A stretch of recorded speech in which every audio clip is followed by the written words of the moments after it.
Welcome to Sleepcast, probably the most boring podcast in the world. Sleepcast is created to help you relax, slow down, and gently drift off to sleep. There's nothing you need to remember and nowhere else you need to be. Simply get comfortable, close your eyes, and allow tonight's quiet story to carry you away. And now, we hand things over to our two hosts for today's episode. Rest well and enjoy.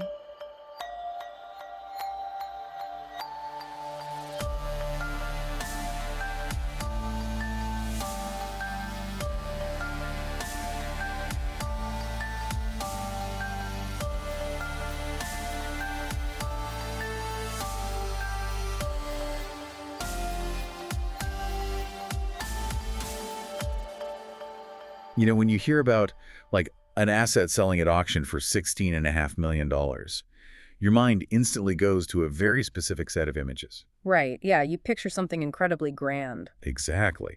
You picture a sprawling estate in the Hamptons, or maybe, I don't know, a fleet of vintage Ferraris? Or fine art, like a Renaissance oil painting. Yes. Something hanging in the Louvre, guarded by lasers, a masterwork on canvas that has survived for centuries. Right, there is this inherent expectation of antiquity. We've been completely conditioned to believe that for something to hold an 8-figure valuation, it must be carved from marble. Or painted by someone who lived in the 15th century. Exactly. We expect the physical object to reflect the sheer gravity of that price tag. It feels classical. It feels, honestly, entirely disconnected from our everyday modern lives. Yeah. But then you step into the world of modern pop culture memorabilia, and suddenly that entire paradigm is it's completely shattered. Oh, totally shattered. It's a whole different world now. We're looking at a financial landscape today that is honestly mind-boggling. Because we aren't talking about a Rembrandt here. No, definitely not. We are talking about an event in February of 2026 where Logan Paul walked away with a single piece of printed cardboard. Yes. A piece of printed cardboard roughly 2.5 by 3.5 inches in size, weighing, less than 2 grams? Barely anything. He purchased a PSA Gem Mint 10-graded Pikachu Illustrator card. And the final price tag for this microscopic piece of cardboard was $16,492,000. Which is just an astronomical figure. I know, because that wasn't quite enough. He also traded a custom diamond necklace valued at $75,000 just to, sweeten the deal and push it over the finish line. Just a casual 75 grand on top. Right. All of this for a trading card. Which is the absolute definition of a paradigm shift in how we perceive value. When you look at the macroeconomic environment that leads to a sale like that, you realize this isn't just about nostalgia anymore, right?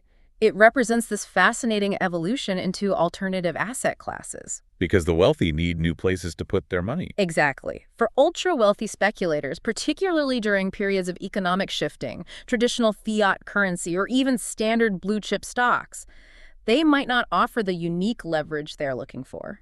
So this piece of cardboard becomes like a calculated hedge. Right. It completely rewrites our understanding of speculative assets. Okay, let's unpack this. Yeah. Because today, August 1st, 2026, marks the exact 30th anniversary of a franchise that started as a humble, pixelated Japanese Game Boy game back in 1996. 30 years. It's hard to believe it's been that long. I know, it's wild. And over those 3 decades, this single franchise has produced over 75 billion trading cards worldwide. 75 billion. The scale is almost incomprehensible. It really is. 75 billion. And the mission of our deep dive today is to take a massive stack of sources. We've got historical archives from the Strong National Museum of Play, we are pulling data from Guinness World Records, and we're even digging deep into the official competitive rule books. The actual dense tournament rule books. Yeah. Right, because we want to truly understand this phenomenon. We are going to deconstruct the underlying mechanics of the game, explore this insane collector economy, and map out the grueling global competitive circuit that keeps this massive machine running. Because it is crucial to recognize that this is no longer just a children's game. It is a fully realized, self-sustaining ecosystem. Yeah, ecosystem's the perfect word for it. And to truly grasp how a single card reaches an 8-figure valuation, you cannot just look at the card in a vacuum. Oh, yeah. You have to understand the foundational pillars of the entire ecosystem that supports it. Exactly. So for you listening right now, whether you are a lapsed 90s kid who hasn't thought about this stuff since you traded your lunch money for a booster pack, or Maybe you're an active competitive player currently grinding for championship points in some huge convention hall. Or maybe just someone trying to understand why your kids or your peers are utterly obsessed with these shiny pieces of paper. Exactly. This deep dive is going to give you the ultimate shortcut. We are going to give you the complete map to understanding the history, the math, and the mechanics of this absolute cultural juggernaut, Pokémon. It's an incredible journey that touches on innovative game design, intense corporate espionage, global economic trends, and deeply ingrained human psychology. But before we can even begin to understand the math of the card game, or why a single shiny piece of cardboard is worth $16.5 million to a celebrity, we have to understand the foundational emotional attachment to the creatures themselves, right? You absolutely do. The emotional core is everything. We can't start at the auction house. We have to start with the origins. We have to go from bug nets to a global phenomenon. That is the perfect place to start, because the inception of this franchise wasn't engineered in some sterile corporate boardroom by a committee of marketers trying to figure out how to extract money from children. Right. It was much more organic than that. It was born in the dirt, the grass, and the forests of rural Japan. Right. We have to go back to 1996. The franchise was officially born with the release of Pokémon Red and Green in Japan. Created by Satoshi Tajiri. Yes, the brainchild of game developer Satoshi Tajiri. Yeah. And when you look at his initial inspiration, it is just, I don't know, it's so pure. He wasn't looking at spreadsheets. No, he was obsessed with his childhood hobby of bug collecting. Exactly. As Japan urbanized in the 70s and 80s, he watched the forests where he used to hunt for stag beetles just get entirely paved over with concrete. The natural world was disappearing right in front of him. Yeah, and he wanted to preserve that feeling of discovery, that feeling of going out into the tall grass and finding a rare creature. He wanted to bottle that specific childhood wonder.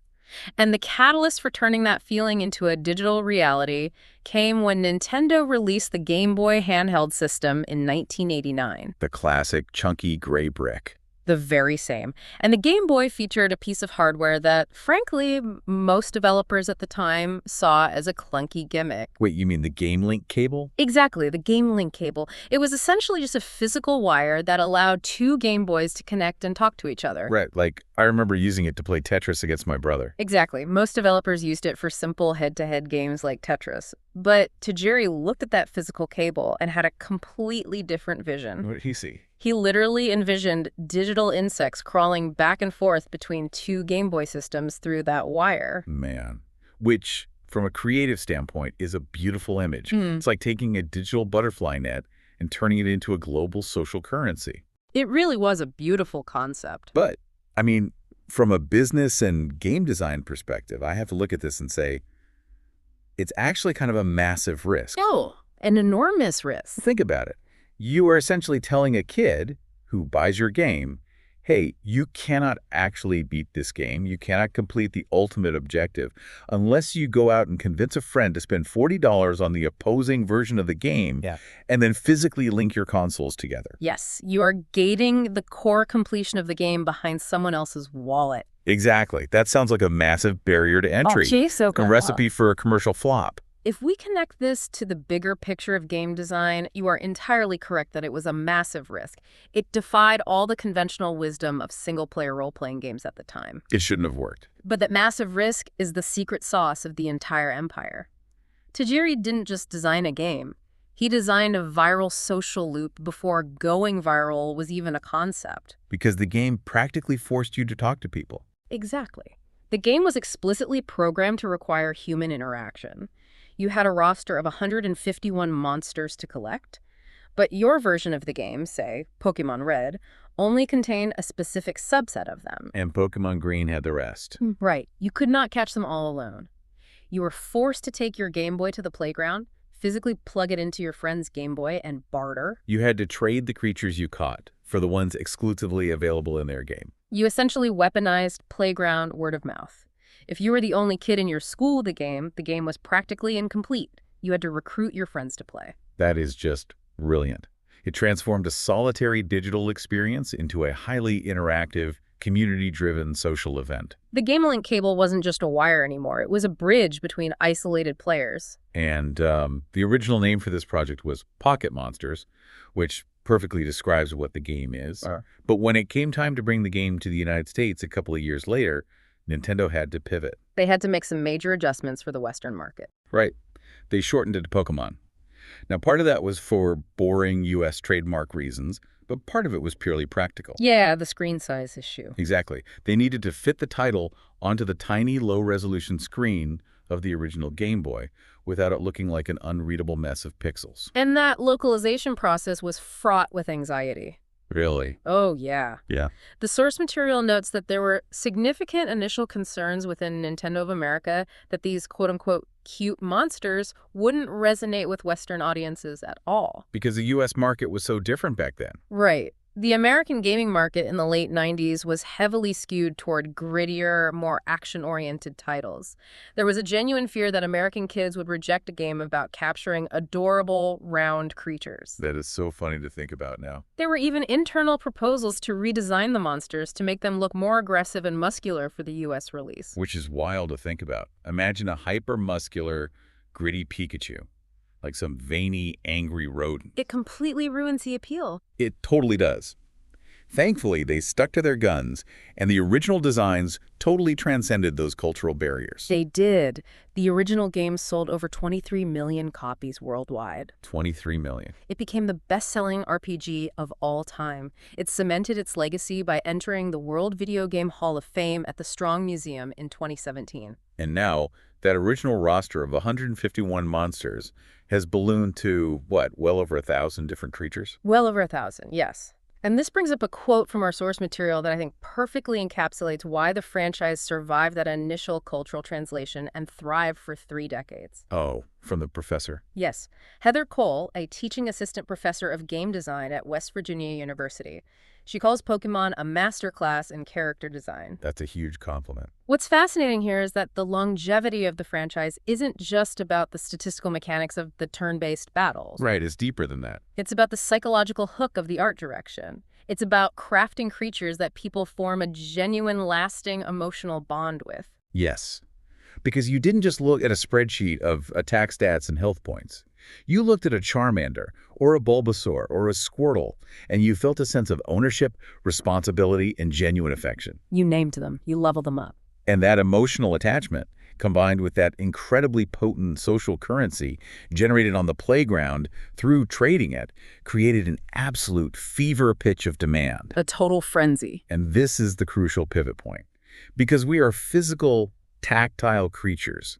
People didn't just want their favorite companions trapped on a tiny monochromatic screen behind a layer of glass, right? Yeah, they wanted physical manifestation of their digital achievements. They wanted to hold these creatures in the real world. Which leads us directly to the creation of the Pokémon Trading Card Game, the TCG, which launched in Japan in October of 1996, mere months after the video game's debut. Translating pixels to cardboard.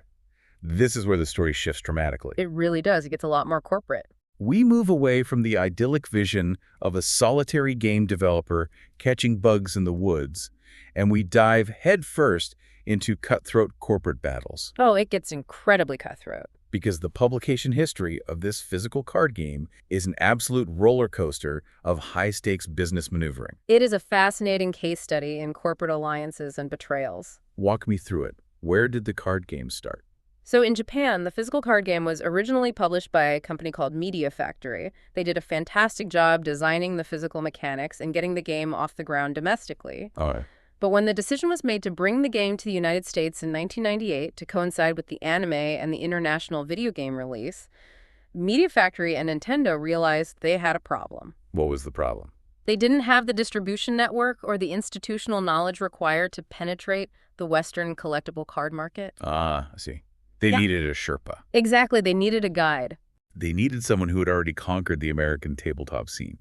So they looked around, and they partnered with Wizards of the Coast. Yes, Wizards of the Coast. And for those who might not know, Wizards of the Coast is the exact same company that created Magic, The Gathering, which is basically the grandfather of all modern trading card games. They literally wrote the rule book. Right. They knew exactly how to print, package, distribute, and organize tournaments for these types of games. Partnering with Wizards of the Coast was a brilliant strategic move, and the success was instantaneous and, frankly, overwhelming. Just massive sales right out of the gate. Oh, unbelievable sales.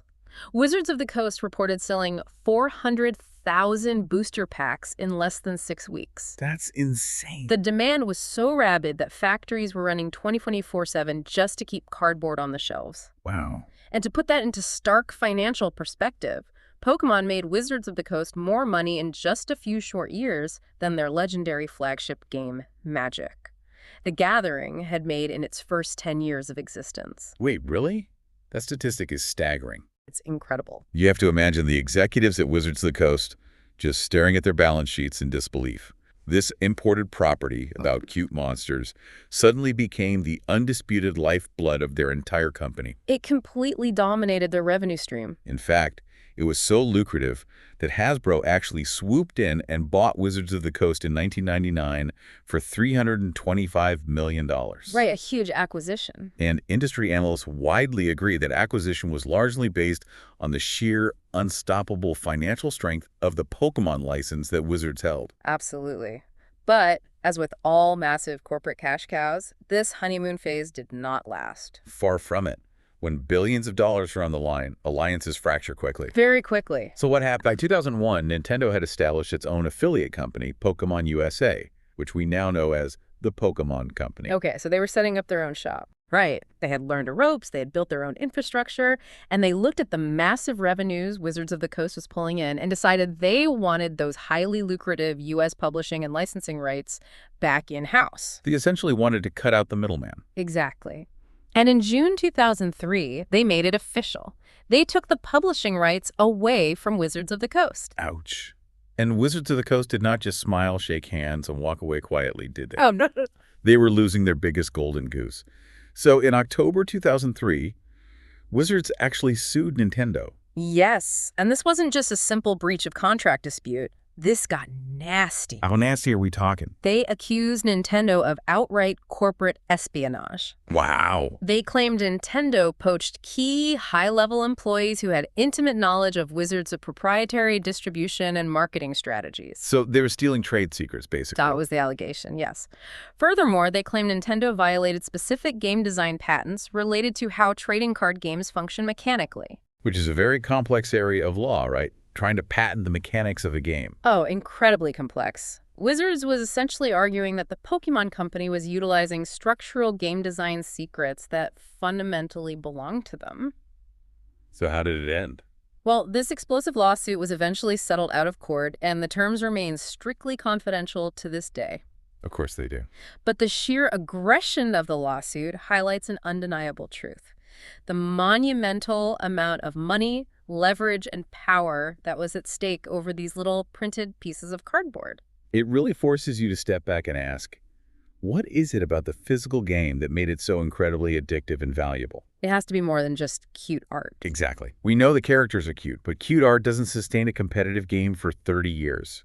The mechanics of the game had to be rock solid. It had to be practically flawless. They had to take the incredibly complex, invisible math happening inside the Game Boy's processor and translate it into a physical, highly strategic tabletop format that a human being could manage with their own two hands. Yeah. Exactly. The transition from a digital processor to a physical tabletop requires an entirely different design philosophy. Let's break down the foundational architecture of how the physical game actually operates, because understanding this is crucial to understanding everything else. Let's do it. Let's walk through the basics, but let's talk about how players actually use these rules strategically. Okay, so you play the game with a deck of exactly 60 cards, no more, no less. Right. There are 3 main components you build this deck from. You have Pokemon cards, which are your fighters. You have energy cards, which are the resources you must attach to your Pokemon to power their attacks. Like giving them fuel. Exactly. And finally, trainer cards, which act as your support system. These are items, tools, and characters that let you draw more cards, search your deck, or disrupt your opponent. Okay, so you shuffle those 60 cards up. Then what? When you start, you set up one active Pokemon in the center of your play area to do the actual fighting, and you can have a bench of up to 5 backup Pokemon waiting in the wings. And that bench management is where the high-level strategy begins, right? Oh, absolutely. You don't just fill your bench haphazardly. Skilled players deeply manipulate that bench size. How so? Well, some decks are specifically designed to punish opponents who fill all 5 bench spots, dealing extra damage for every benched creature. Oh, so if I put out too many guys, you hit me harder. Right. But other decks require a full bench to activate specific synergistic abilities. You are constantly balancing the need for backup fighters against the risk of exposing vulnerable support Pokémon to your opponent's attacks. Right, because the primary goal of the game is to take knockouts. Yes, that is the main win condition. At the start of the game, you take the top 6 cards of your shuffled deck and place them face down to the side. These are your prize cards. You want to collect all 6. Right. Every time you deal enough damage to reduce an opponent's Pokemon's hit points to 0, you knock it out, and you get to pick up one of your prize cards and add it to your hand. And if you take all 6 prize cards, you win the game. But what I love about the design is that there are alternate win conditions built in to prevent the game from just being a straightforward slugfest. Those alternate win conditions are vital for strategic diversity. What's the first alternate win condition? While taking 6 prize cards is the most common path to victory, you can also win by achieving a board wipe. Meaning you just clear their entire field. Exactly. This means you knock out your opponent's active Pokémon and they have absolutely 0 Pokémon left on their bench to replace it. Even if you've only taken 1 prize card, if their board is empty, you win instantly. Which creates these incredibly tense moments where you might be losing the prize card race 5-1, but if you could just snipe their last remaining Pokémon on the board, you pull off a miracle victory. It keeps you on the edge of your seat the entire game. And the third win condition is known as decking out. Decking out. That's when you run out of cards, right? Yes. If a player starts their turn and they have 0 cards left in their deck to draw, they automatically lose. Just instantly lose. Instantly. And this has given rise to entire archetypes of decks known as control or mill decks. Oh, I've played against those. They're so frustrating. They are designed to be. These decks aren't designed to take prize cards at all. They are designed to stall, heal, and force the opponent to rapidly draw or discard cards until their deck is completely exhausted. It turns a game of physical combat into a war of resource attrition. Exactly. It's a completely different axis of gameplay. And the mechanics of the actual physical combat are a brilliant distillation of the video game. You have the concept of evolutions, for example. Right, the pacing mechanism. You can't just play a massive, ultra-powerful Charizard right out of your hand on turn 1. Yeah. You have to start by playing a basic Charmander. And then you wait a turn. Yes. On your next turn, you can evolve it into a Stage 1 Charmeleon. And finally, you can evolve it into a Stage 2 Charizard.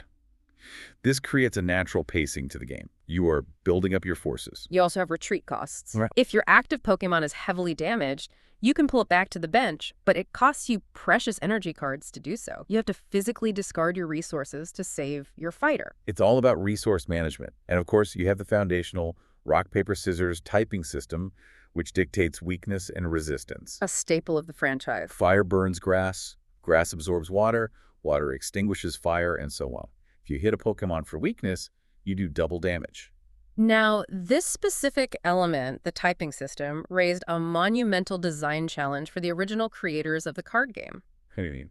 Well, the video games, running on a computer processor, featured a deeply complex, highly specific matrix of elemental types. Oh, right. There's like so many types in the video game. Exactly. Fire, water, grass, bug, rock, ground, ice, poison, flying, electric, psychic, ghost. The list goes on. It's a lot to keep track of. But translating all of those unique granular types into a physical card game with its own separate physical energy cards would have made the game functionally unplayable. Okay, I have to stop you there, because whenever we talk about how they consolidated the types for the card game, my cynical alarm bells start ringing. Really? Why is that? I want to push back on this a bit, because as a massive fan of the video games, the way the trading card game handles typing feels like absolute madness sometimes. It does seem a bit condensed, yes. It's not just condensed. They aggressively mashed distinct types together. Ice types were just lumped in with water. True. Ground and rock were shoved together under the fighting type. Bug types were just considered grass.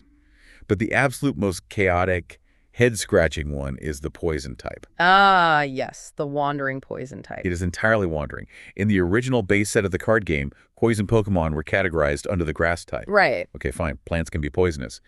But then, years later, they completely ripped poison out of grass and moved all poison Pokemon over to the psychic type. They did, yeah. And then, recently, during the Sword and Shield era of sets, they arbitrarily moved poison again, this time shuffling them over to the darkness type. It's jumped around quite a bit. So my question is, Doesn't arbitrarily shifting a core foundational element like poison around every few years completely break the intricate, meticulously balanced rock, paper, scissors math that made the original video game so brilliant? It feels entirely random and disconnected from the source material. It is a totally valid criticism, and from the perspective of a video game purist, it does seem deeply chaotic on the surface. It really does. But if we connect this to the bigger picture of physical tabletop game design, we have to look at the mathematics of a 60-card deck. Okay, walk me through the math on that. This consolidation isn't random. It is a strict mechanical necessity for pacing and consistency. In a video game, a computer instantly calculates the damage multipliers. You just press a button. Right, the processor does the heavy lifting. But in a physical card game, you, the player, have to physically draw the correct resources from a shuffled deck of 60 cards. Yeah. If the TCG had 15 different types of basic energy cards to match the video game, building a functional, consistent deck would be a statistical nightmare. Because you have too many different resources competing in the deck. Exactly. Imagine you have an opening hand of 7 cards. You have a fire Pokemon, a water Pokemon, and a poison Pokemon in your hand. Okay. If you need 3 different specific types of energy to power them, the mathematical probability of you drawing the exact matching energy card you need on any given turn just completely plummets. Right, you'd constantly be drawing dead hands. You'd have a handful of, like, fire and ice energy, but only a poison Pokemon on the board. You literally wouldn't be able to attack. The game would grind to a halt. Exactly. It would rely far too heavily on the sheer blind luck of the draw rather than player skill. And nobody wants to lose to bad luck. By consolidating the types down to a manageable 8 or 9 core energies, the designers ensure that the game flows smoothly. It allows players to build synergistic decks that reward careful strategy over pure random card draws. Okay, that makes sense for the consolidation. But what about poison moving around? As for why the poison type specifically gets moved around historically, that is a deliberate lever the designers pull to subtly shift the metagame. Okay, let's define that term for anyone who isn't deep into the competitive scene. When you say the metagames or the meta, what exactly are we talking about? The metagame, or the game outside the game, refers to the broader ecosystem of what decks are currently popular and statistically successful in the global tournament circuit.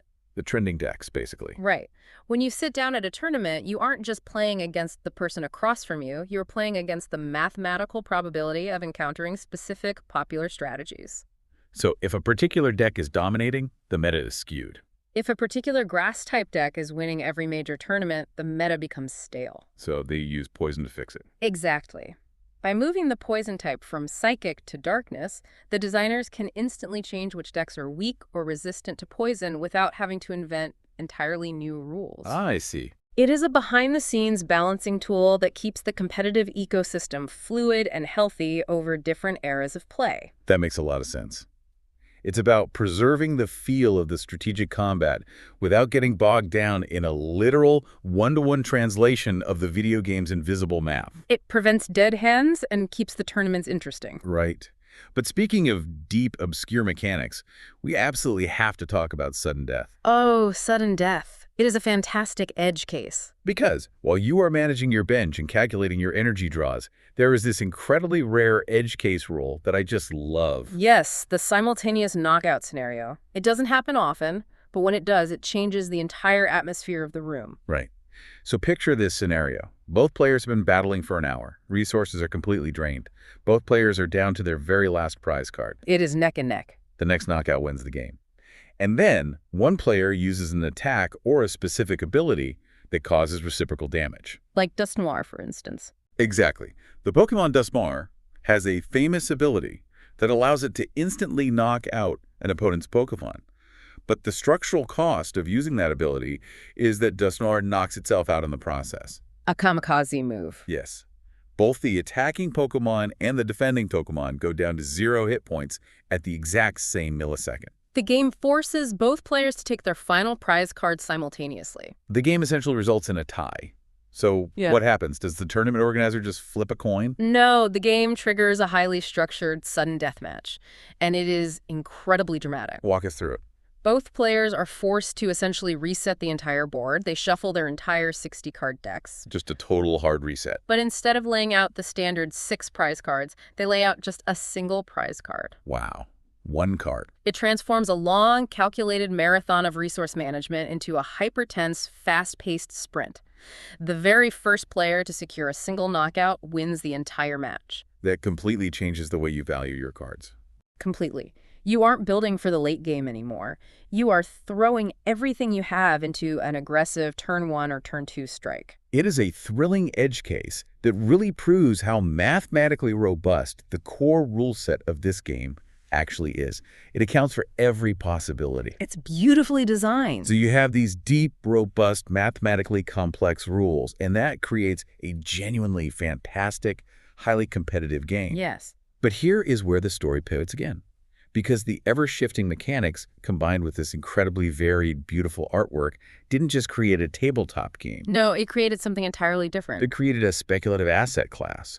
While millions of people are studying the metagame and playing the game at tournaments, a massive, entirely separate demographic doesn't care about the rules at all. They don't even know how to play. They just want the shiny cardboard. Welcome to the economy of cardboard. It's a crazy world. This is where the psychology of collecting intersects violently with high-stakes finance.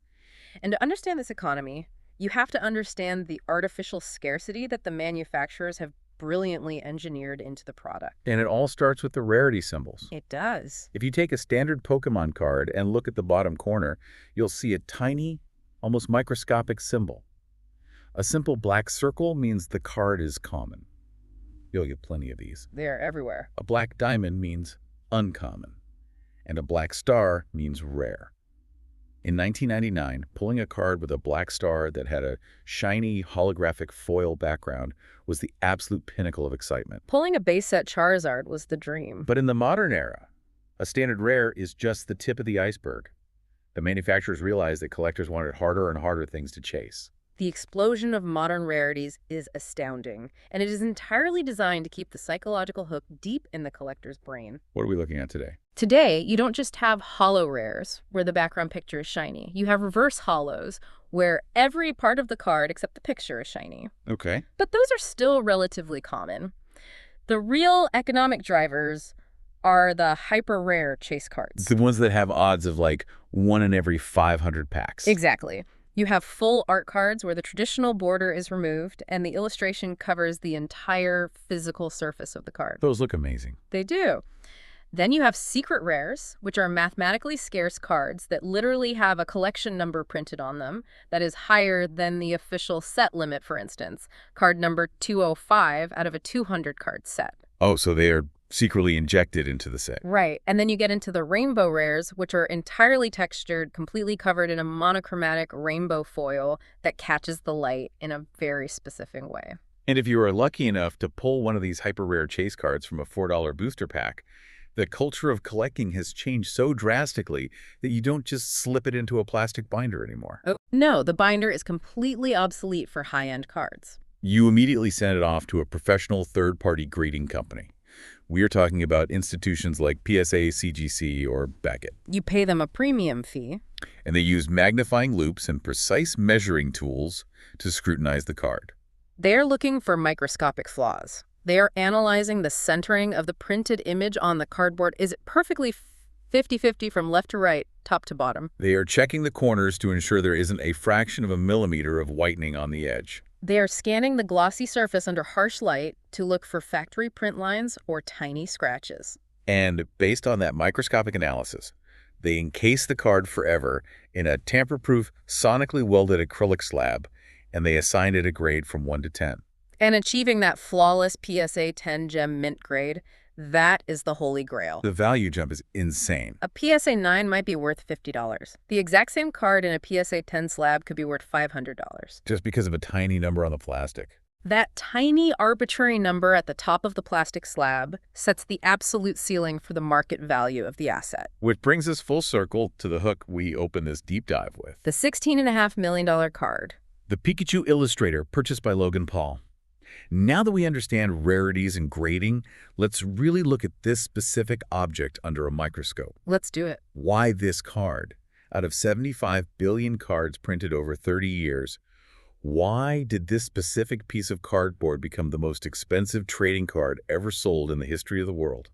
What's fascinating here is that the Pikachu Illustrator is the ultimate perfect storm of scarcity, provenance, and deep cultural significance. It is not just a rare card. No, it is a historical artifact of the franchise's infancy.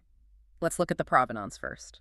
The illustration on the card was drawn by Atsuko Nishida. And her name is incredibly important. It is paramount. She is the original creator of Pikachu's character design. She is the artist who conceptualized the most recognizable mascot in global pop culture. Having her exclusive early art on this specific card gives it an unmatched historical weight. It is like owning a sketch of Mickey Mouse drawn by Walt Disney himself in 1928. That is the exact equivalent, yes. But the real kicker is the scarcity. Because you couldn't just get lucky and pull this out of a booster pack at a toy store, right? Exactly. It was never, ever sold at retail.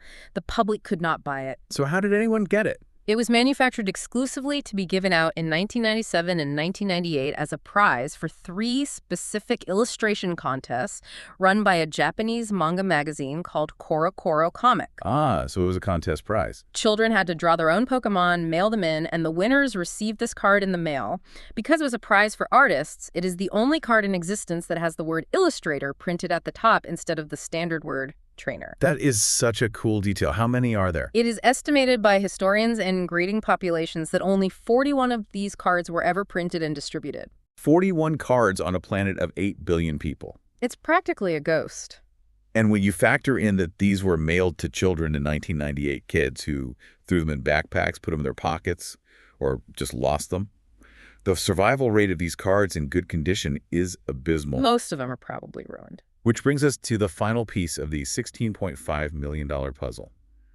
The specific card that Logan Paul bought in 2026. Yes. It is the only known copy on the entire Earth to ever pass that microscopic inspection and receive a flawless PSA 10 gem mint grade. The only one. There are PSA 9s out there. There are PSA 8s, but there is only one 10.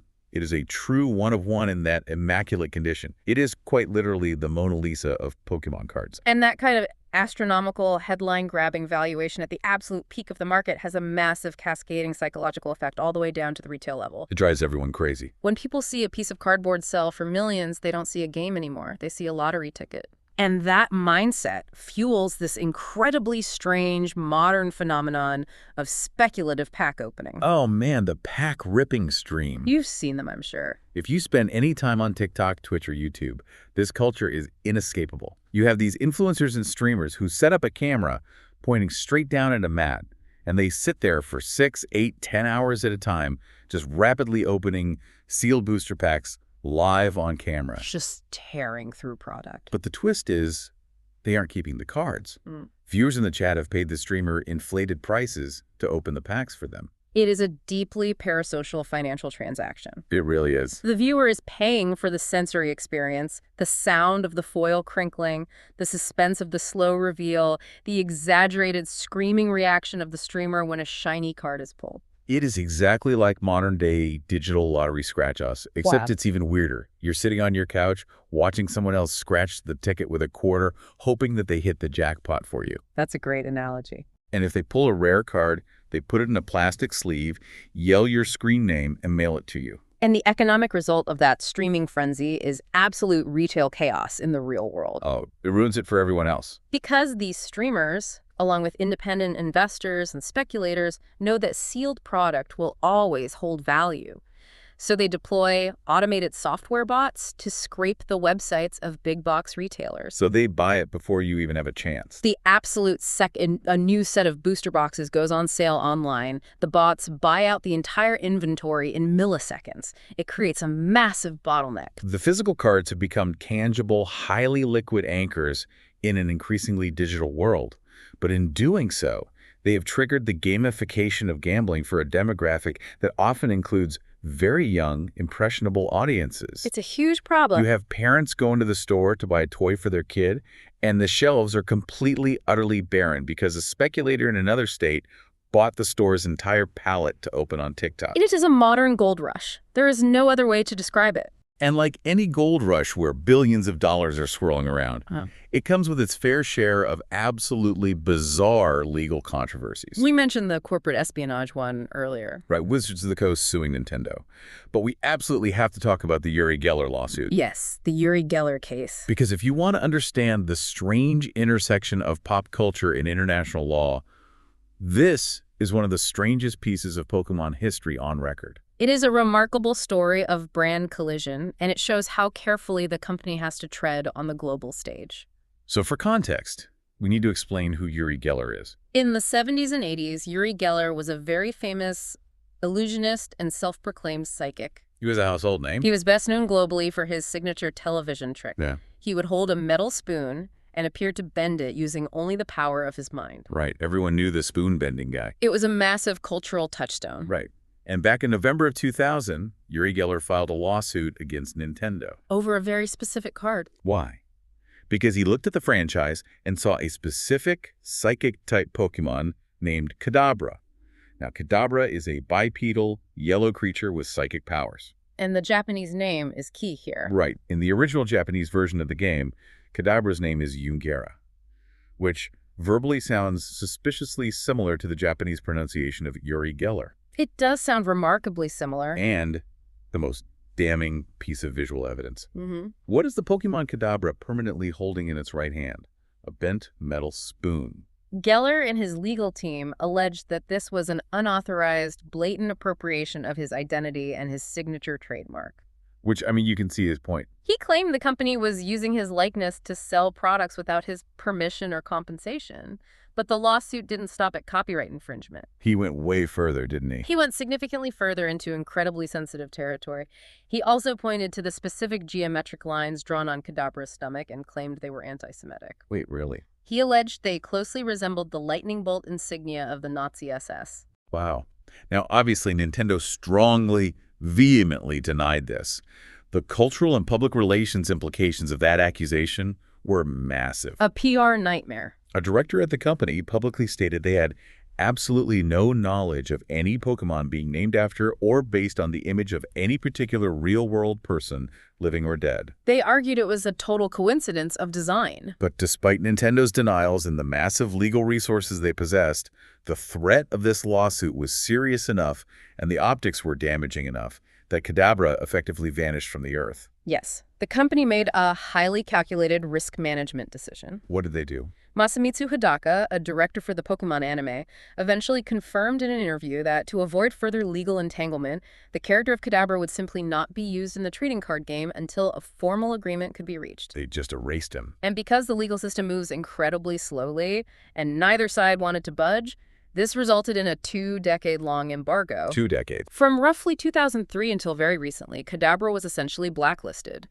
The company printed new cards for its unevolved form, Abra, and its fully evolved form, Alakazam, but they completely skipped Kadabra. You just had to evolve Abra directly into Alakazam using special rules. Exactly. For 20 years, you literally could not find a newly printed Kadabra card anywhere in the world. A 20-year global embargo on a fictional bent spoon psychic monster. It's just wild to think about a multi-billion-dollar company having to erase one of their original 151 characters because of a lawsuit from a 1970s illusionist. It is one of the strangest footnotes in trading card history. But this story does have a conclusion, and it ended recently, right? It did, and it ended in a surprisingly wholesome way, given how contentious it started. What happened? In late 2020, Uri Geller posted a video announcing that he had officially dropped all legal claims against the company. Out of the blue. Basically. Yeah. He explained that over the past 20 years, he had received a constant stream of emails and letters from passionate fans of the game begging him to let Kadabra return. That's amazing. He said the sheer volume of fan outreach changed his mind. He publicly gave Nintendo his blessing to bring Kadabra back to the card game, ending the 2-decade exile. It just highlights the sheer scale of this phenomenon. The amount of real-world legal drama, financial speculation, and cultural weight surrounding these printed pieces of cardboard is seemingly endless. It touches so many different aspects of culture. But here is the massive pivot we have to make. Because while the wealthy collectors are locking pristine cards in acrylic slabs in their bank vaults to preserve their value, and while illusionists are fighting in international courts over naming rights, There is a whole other side to this. yes, there is a massive, thriving, global community doing what the cards were actually originally designed for. They are sitting down at tables and they are playing the damn game. And we cannot understate the level of play here. At the highest level of the competitive circuit, it is not a casual Friday night game around the kitchen table. It's serious business. It is the ultimate mental marathon. The level of statistical calculation, risk assessment, and stamina required to win a major tournament is on par with professional chess. So let's dive into organized play, because it is a slick, highly produced global sport today, but it definitely did not start out that way, did it? Not even close. The origins of the competitive scene are actually kind of hilarious. They really are. If you look back at the historical archives, the very first official large-scale tournament was held in 1997 at the Makuhari Messa Event Hall in Chiba, Japan. Okay, 1997. And by today's hyper-professional standards, it was structural, mathematical chaos. A complete chaos. Because the organizers didn't anticipate the demand, and they didn't have any sort of skill-based qualifier system or regional ranking points to determine who got to play. No, they just let players enter via a random lottery. So you had thousands of people showing up to this massive inaugural national tournament with terrible, completely unoptimized decks. The source material notes a specific, hilarious detail. Players were actively running decks with completely broken evolution lines. Which is mathematically disastrous. To explain why, the source mentions kids showing up with a Stage 2 Charizard in their deck, but they hadn't bothered to include the basic Charmander or the Stage 1 Charmeleon required to evolve it. Oh my God. They just put the big dragon in their deck because it looked cool. Right. So walk us through the agonizing math of that. Imagine you are a kid sitting at a table in 1997. You draw your opening hand of 7 cards. You get your massive, powerful Charizard. You're excited. But because you don't have the foundational cards to build it, that Charizard is literally a dead card. Entirely You dead. cannot legally place it on the table. For 5, 6, 7 turns in a row, you are drawing cards. And you are entirely helpless because the structural theory of deck building simply had not been invented yet. People were just playing with their favorite pictures. It was the Wild West of game theory. There was no internet database of winning deck lists to copy. No one understood probability ratios for energy distribution. Just totally making it up as they went. But you contrast that chaotic 1997 convention hall with the modern era, and it is a completely different universe. Today, the competitive circuit is a massively funded, well-oiled machine run by an official division called Play, Pokémon. And it is highly rigidly structured. To ensure fairness, players are divided into strict age brackets. You have the junior division for kids 11 and under, the senior division for 12 to 15-year-olds, and the master division for anyone 16 and older. The Masters division is incredibly intense. And these players, especially in the master division, travel the globe like professional athletes. They fly to regional championships in places like Peoria or Stuttgart, and international championships in Latin America or Europe, grinding through 2-day tournaments just to earn championship points. Those championship points are the exclusive currency of the competitive scene. You cannot buy your way into the top tier. You have to earn it. You have to accumulate enough points throughout the grinding year-long season by consistently placing high in tournaments. If you cross the required point threshold, you earn an exclusive invitation to the most prestigious high-stakes event of the year, the Pokémon World Championships. Which has its own incredible evolution and history. The first official World Championship was held in Orlando, Florida in 2004. Right? And at that point, it was just focused on the trading card game. It wasn't until 2009 that they finally brought the video game players into the fold and hosted tournaments for both mediums side by side. And it was very U.S. focused for a long time. Very long time. The World Championships bounced between Florida, California, and Hawaii. It wasn't until 2022 that the World Championships were finally held outside of North America, crossing the ocean to London. And as the venues have grown, the scope of the event has expanded massively to capture different gaming demographics. It's no longer just the traditional TCG and the mainline turn-based video games. They've added a lot more. They have. It now includes massive competitive brackets for mobile titles. They host world championships for Pokémon Go, the augmented reality game that took over the world in 2016. They also host tournaments for Pokémon Unite. Wait, before we move on, for anyone listening who isn't deeply entrenched in modern esports jargon, what exactly is Pokémon Unite? Our sources call it a MOBA, but what does that actually mean? MOBA stands for Multiplayer Online Battle Arena. It is a wildly different genre than the traditional turn-based games. How does it work? Instead of two players politely taking turns selecting attacks from a menu, a MOBA puts two teams of 5 players onto a single, symmetrical digital map in real time. So it's fast-paced. Very fast. Players control a single Pokémon, moving around the map, fighting the opposing team simultaneously, and trying to score points in the enemy's goals before a timer runs out. That sounds intense. It requires intense, real-time communication, rapid reflexes, and team synergy. Bringing a MOBA into the World Championships is a massive design leak that shows how the franchise is aggressively adapting to modern esports trends. And the next Worlds is going to be huge. The upcoming 2026 Worlds, which is slated to be held in San Francisco, is not just a card game tournament. It is going to be a multidisciplinary, multi-million-dollar esports festival. But to keep that massive festival competitive, especially for the trading card game, the organizers have to enforce some very strict, highly controversial rules on what physical cards you are actually allowed to bring to the table. Yes, the format rules. And this brings us to the concept of formats.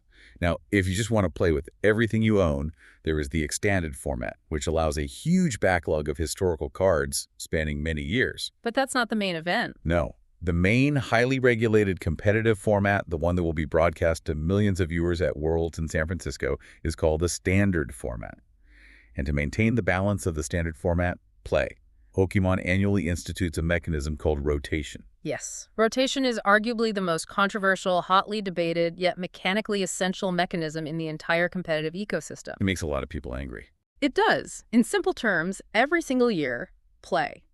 Pokémon officially removes a massive chunk of older cards from legal tournament play. They enforce this using what they call regulation marks. If you look at the bottom left corner of any card printed after 2020, you'll see a small letter in a white box like an E, an F, or a G. That letter denotes which block of sets the card belongs to. When rotation happens, play. Pokémon announces that a specific letter is no longer legal. For example, in April and May of 2026, they instituted a major global shift into the new Pokémon Champions format. A massive format change. Overnight, any card bearing the older regulation marks was rotated out. Thousands of previously legal, highly powerful cards became completely useless in official standard tournaments. The officially stated goal from the company is that rotation is designed to force players to adapt, to constantly test their deck-building skills, and to keep the competitive environment healthy and fresh. Okay, I have to stop you there, because whenever I hear the word rotation and keeping the meta fresh, my cynical alarm bells start ringing at maximum volume. I can see why. I want to push back on this, because let's look at the reality for a family. Here's where it gets really interesting. You have a kid, or even an adult player, who spends months tracking down the right cards, analyzing the math, and investing hundreds of dollars of real hard-earned cash to build a perfect, mathematically flawless 60-card deck. And then, 12 months later, play. Pokémon arbitrarily decides, sorry, those tiny letters on the bottom of your cardboard are out of date, you can't use them anymore, go buy our new product. It hurts the wallet. How is that not just a blatant scam? Is keeping the meta fresh just a polite corporate PR cover story for forced obsolescence designed to constantly extract money from players? It is a totally valid skepticism, and you absolutely cannot ignore the stark corporate reality of the situation. Yes, rotation drives massive sales. It forces people to buy? By declaring old cards illegal, the manufacturer guarantees that they will sell millions of new booster boxes every single year. The competitive players literally have no choice but to buy the newest sets if they want to keep their championship points flowing. So it is just greed. Well, it is an incredibly lucrative business model. However, I knew there was a however coming. there is a massive however, and it stems from pure game design necessity. Without rotation, the game would fundamentally break down and eat itself alive. Really? How so? If you allow every card ever printed since 1996 to remain legal forever, you run into two massive game-killing problems. The first is called power creep. Okay, wait, explain power creep for me. Think of power creep like an arms race. In year one, you sell players a water pistol. It's fun, it works. Okay. In year two, to convince them to buy a new product when they already have a water pistol, You have to sell them a super soaker. You have to make it stronger to make it appealing. Exactly. By year 10, if you haven't retired the old weapons, the designers are forced to print a card that is the mathematical equivalent of a nuclear bomb just to make the new set appealing. Oh, I see. If they don't rotate cards, the numbers spiral out of control. Hit points would climb into the thousands, damage output would be astronomical. It ruins the elegant math of the game. A Pikachu printed in 1999 would be swatted like a fly by a basic common card printed in 2026. Okay, the arms race analogy makes perfect sense. You have to reset the baseline power level. What is the second problem? The second problem is pure strategic stagnation. In a game with 75 billion cards, if every card is legal forever, eventually some brilliant math major is going to discover a mathematically unbeatable combination of cards. The completely broken deck. A deck that flawlessly loops its resources and wins on turn 2 every single time. If those specific cards never rotate out of legality, that unbeatable deck dominates the game forever. And then nobody plays anything else. The metagame dies. Tournaments would become incredibly boring because every single masterclass player would just run the exact same 10-year-old optimized deck. Right, why buy new cards if the old ones are statistically flawless? Exactly. Rotation is the only way to clear the brush, reset the board, and force the greatest minds in the game to solve a brand new, highly complex puzzle every single year. So it really is a necessary evil. It undeniably feeds the corporate bottom line and forces players to spend money, yes, but mechanically, it also genuinely saves the game from its own accumulated weight. It absolutely does. It prevents the math from spiraling into absurdity. Precisely. Rotation is the engine that keeps the mental marathon running. It ensures that when players sit down in San Francisco for the 2026 World Championships, they are testing their ability to adapt to new problems, not just their ability to memorize a 10-year-old flowchart. So what does this all mean? We started this deep dive looking at a solitary kid in the rapidly urbanizing woods of Japan, catching stag beetles in the dirt. Satoshi Tajiri. Satoshi Tajiri just wanted to share that deeply human feeling of discovery and connection. And from that singular, humble vision of digital insects crawling through a physical game link cable, we have traced a 30-year journey to an absolute titan of global culture. A journey that birthed the game requiring deep social interaction, sparked massive, multi-million-dollar corporate legal battles over patents and trade secrets, and inadvertently created an entirely new paradigm of physical asset speculation. We're talking about an ecosystem where a single, flawlessly preserved piece of printed cardboard from an obscure 1998 art contest can be utilized as a financial hedge and sold for $16.5 million today. It's mind-blowing when you summarize it like that. We're talking about massive esports arenas in San Francisco packed with masterclass players, calculating hypergeometric probabilities on the fly, fighting for world championship titles in formats that constantly shift and evolve. And doing it all with absolute precision. And for you listening, whether you're standing in the aisle of a big box store right now debating buying a foil booster pack for your kid, or you're just reading the Bloomberg headlines about the next multi-million-dollar alternative asset auction, you now have the context to understand exactly why the hype is real. You can see the foundation beneath the hype. You understand the intricate math of the mechanics, the manufactured scarcity of the grading industry, and the profound 30-year emotional resonance that fuels this entire machine. And as we reflect on this 30th anniversary, analyzing everything from Makuhari Messa in 1997 to San Francisco in 2026, this raises an important question that I think we all need to consider moving forward. What's that? We've seen how the physical cardboard has taken on a massive speculative life of its own, becoming hyper-valuable historical artifacts in acrylic slabs. Right. But as we move deeper into a fully digital age, where media is increasingly ephemeral and downloaded rather than held, it leaves us with this final thought. Go ahead. If a simple 2-gram piece of printed cardboard from 1998 can be worth $16.5 million today solely because of the emotional resonance of a bug-catching game, what digital artifacts being created right now in 2026 will our children be auctioning off in 2056? In the end, will the fragile physical cardboard actually outlive the digital games that birthed them?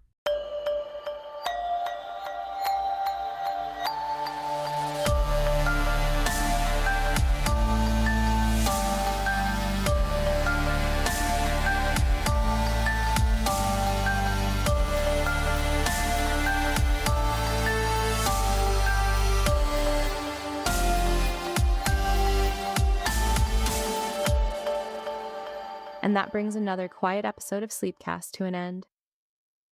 Thank you for spending this time with us. We hope our two hosts helped you relax, slow your thoughts, and perhaps drift gently off to sleep. New episodes of Sleepcast are released every day, 7 days a week, all year round. Follow Sleepcast on the podcast app you are using now, so new episodes are added automatically, and you can be notified whenever another wonderfully boring story is released. Until next time, sleep peacefully and good night. Sleepcast, probably the most boring podcast in the world.